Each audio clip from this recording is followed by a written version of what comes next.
Barangay Hinebra Fanatics ka rin ba tulad ko? Palike and share naman dyan at kung pwede, pakisubscribe na rin. Maraming salamat. Nagpaparamdam si Cedric Berfield sa Barangay Hinebra muli. Samantalang ang bakbakan ng Barangay Hinebra at Phoenix napakaganda. Yan ang ating mga pag-uusapan for today's video. So mga boss, nagaganap na nga ang sagupaan ng Barangay Hinebra versus Phoenix Fuel Masters, kung saan ay talagang mamaw. Hinebra fans ay magdiwang talaga. Finally, pasok na ang Barangay Hinebra sa semifinals at ang makasagupa ng Barangay Hinebra ay isa din ito sa malakas na kupunan na hindi rin magpapatalo.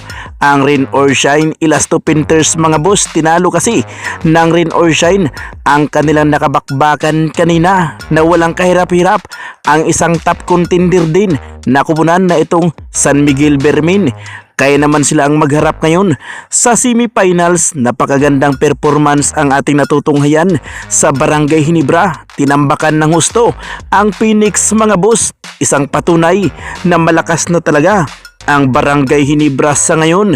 Halos 30 points ang naitambak. Talagang tambakol talaga. Napakagandang tingnan. Nung una ay nakasabay pa naman ang Phoenix mga boss. Pagdating sa second quarters, dito tinambakan ng husto at natapos nga ang fourth quarters na 30 points mahigit ang lamang. Samantalang isa ito sa nakakagulat na report kung natatandaan natin na inalok nga itong si Cedric Berfield nitong mga nakaraan dito nga sa Blackwater Busing. Ititrade nga daw nila ito, kapalit lamang itong si RJ Abarrientos mga boss.